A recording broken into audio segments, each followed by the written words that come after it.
कैसे हैं आप सभी लोग। मैं दिशा जैन आज आप सभी के समक्ष others mode of nutrition chapter 1 का क्लास 7 का चैप्टर लेके आ गया हूँ। पिछले वीडियो में हमने यहाँ तक कवर किया था कि फोटोसिंथेसिस कैसे होता है, ऑटोट्रॉप्स हेटरोट्रॉप्स क्या होते हैं, न्यूट्रिशन क्या होता है, न्यूट्रिएंट्स क्या होते हैं। और आज हम उसी चैप्टर को कंटिन्यू करने वाले हैं और पढ़ने वाले अदर मोड्स ऑफ न्यूट्रिशन। तो there are some plants which do not have chlorophyll. तो जो प्लांट्स के पास क्लोरोफिल नहीं होता वो नॉन ग्रीन प्लांट्स होते हैं, और कुछ ग्रीन प्लांट्स में भी नहीं होता है जो ग्रीन पिगमेंट से सराउंडेड होते हैं। They can not synthesise their food. How do they survive and from where do they derive nutrition. वही हमें पढ़ना है अदर मोड ऑफ न्यूट्रिशन में।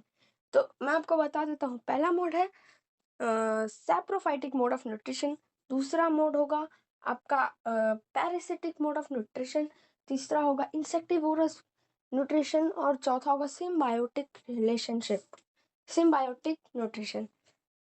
तो यहाँ पे सबसे पहले हमें क्या पढ़ना है, तो यहाँ पर सबसे पहले दिया हुआ है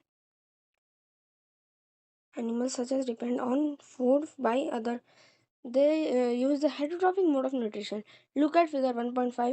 You see a yellow wiry branched structure twine around the stem and branches of a tree. This is a plant called कसकुटा। हाँ, ये जो प्लांट है 1.5 फिगर में, ये कसकुटा है, ठीक है। और कसकुटा जो होता है वो पैरासाइट होता है, तो मतलब हमें सबसे पहले पैरासिटिक मोड ऑफ न्यूट्रिशन को पढ़ना है। तो जो पैरासिटिक मोड ऑफ न्यूट्रिशन होता है वो होस्ट से अपना फूड डिराइव करता है। अब होस्ट क्या होता है, तो होस्ट वो प्लांट होते हैं, वो ग्रीन प्लांट होते हैं जो फूड को प्रिपेयर करते हैं, और जो पैरासिटिक होते हैं, मतलब पैरासिटिक प्लांट्स जो होते हैं उनका खाना लेकर उन्हें हार्म करते हैं। और जब वो उन्हें हार्म करते हैं तो कई बार वो दूसरे प्लांट भी मर जाते हैं। क्यों? क्योंकि जो पैरासिटिक प्लांट्स होते हैं वो दूसरे प्लांट, जो प्लांट उन्हें खाना देता है उन्हें ही उनका होस्ट कहा जाता है, तो वो अपने होस्ट से खाना लेकर उन्हें हार्म करते हैं। तो दो टाइप्स के पैरासिटिक प्लांट्स होते हैं, पहला होता है पार्शियली पैरासिटिक प्लांट और दूसरा होता है होली पैरासिटिक प्लांट या फिर फुली पैरासिटिक प्लांट। तो जो पार्शियली होता है वो वाटर या मिनरल्स के लिए लैक करता है और दूसरे से होस्ट से खाना मांगता है, और होस्ट उसे रॉ मटेरियल्स प्रोवाइड करता है जिससे वो खाना बना सकता है। मतलब उसके पास फोटोसिंथेसिस होता है पर वो वाटर मिनरल्स ये सब चीज़ों के लिए लैक करता है, तो वो दूसरे प्लांट से खाना लेता है और उससे मतलब दूसरे प्लांट से रॉ मटेरियल्स लेता है और उससे अपना खाना बनाता है। दूसरा होता है होली पैरासाइटिक प्लांट। तो जो होली पैरासाइटिक प्लांट होते हैं, जैसे उनका नाम ही है होली, वो पूरे मतलब उनके पास कुछ नहीं रहता है, वो सब चीज़ के लिए रॉ मटेरियल्स होगा या कुछ भी, मतलब वो पूरे फूड के लिए होस्ट पर डिपेंड करते हैं। ना उनके पास फोटोसिंथेसिस प्रोसेस करने का कोई मोड होता है और ना कुछ और, वो खाना ही होस्ट से ले लेते हैं। दूसरा हमें पढ़ना इंसेक्टिवोरस प्लांट्स।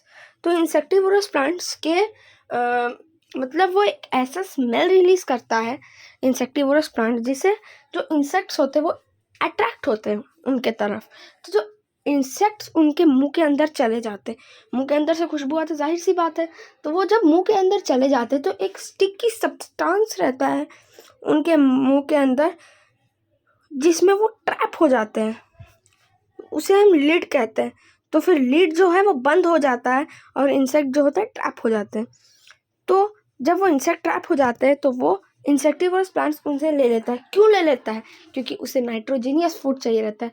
अब उसमें लेग्यूमिनस बैक्टीरिया नहीं होता है जो हम आगे पढ़ेंगे, मतलब उसमें कोई सिम्बायोटिक बैक्टीरिया नहीं होता है। सिम्बायोटिक क्या होता है वो मैं आपको आगे बताऊंगा।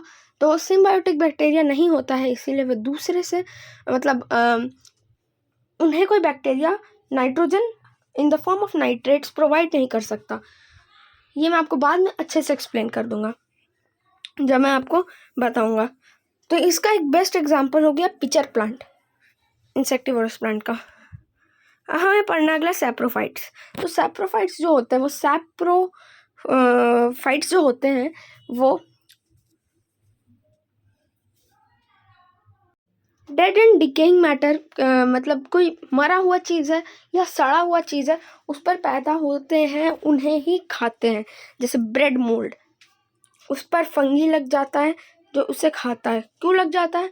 वो एक सैप्रोफाइट है, और सैप्रोफाइट सड़े और गले चीज़ों पे, मरे हुए चीज़ों पर पैदा होता है। तो जब वो ब्रेड कोई सड़ जाता है तो आप देखे होंगे उसके ऊपर हरा हरा पिगमेंट आ जाता है, वही होता है फंगाई।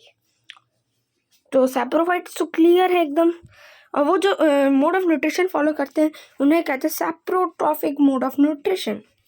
तो अब जो लास्ट हमारा बचा है वो है सिम्बायोटिक। अब देखिए, यही मैं आपको पहले बता रहा था। सिम्बायोटिक में क्या होता है? एक म्यूचुअल रिलेशनशिप होता है दो प्लांट्स के बीच में। जैसे एक को कुछ नहीं मिल रहा है तो दूसरा उसको हेल्प करेगा, और दूसरे को कुछ नहीं मिल रहा है तो ये पहला वाला उसको हेल्प करेगा। Just for example leguminous plants और राइजोबियम बैक्टीरिया का हम एग्जांपल ले लेते हैं। तो जो लेग्यूमिनस प्लांट होते हैं उन्हें नाइट्रोजन की ज़रूरत होती है। मैं उस समय इंसेक्टिवोर्स में यही बता रहा था, उन्हें नाइट्रोजन की ज़रूरत होती है क्योंकि वो बनाते हैं प्रोटीन, और प्रोटीन बनाने के लिए नाइट्रोजन बहुत इंपॉर्टेंट है। तो उन्हें नाइट्रोजन मिलता कैसे? क्योंकि नाइट्रोजन तो वो डायरेक्टली एटमॉस्फेयर से नहीं ले सकते। तो उनके जो रूट के नोड्यूल्स होते हैं वहाँ पर एक बैक्टीरिया होता है, गुड बैक्टीरिया कह सकते हैं आप, राइजोबियम बैक्टीरिया। अब जो राइजोबियम बैक्टीरिया होता है उसे फूड और शेल्टर मिलता है, और बदले में, सिम्बायोटिक का मतलब ही है बदले में। तो जब उसे कुछ मिल गया, उसे घर मिला, अपना शेल्टर मिला और फूड मिला, उसके बदले में वो एटमॉस्फेरिक नाइट्रोजन को नाइट्रेट्स में कन्वर्ट करके दे देता है। नाइट्रेट्स होता है उसका सिंपलर फॉर्म, मतलब जो वो प्रोवाइड करता है प्लांट्स को, वो हो गया nitrates in the form of salts. ठीक है, तो यही मैं आपको बता रहा था कि जो प्लांट्स होते हैं जिन्हें नाइट्रोजन चाहिए होता है, वो अंदर से उनके अंदर कोई बैक्टीरिया होता है, जैसे राइजोबियम बैक्टीरिया था लेग्यूमिनस प्लांट में, वैसा कोई बैक्टीरिया होता है जो उन्हें नाइट्रेट्स में कन्वर्ट करके दे देता है। पर वो चीज़ इंसेक्टिवोर्स प्लांट में नहीं होता।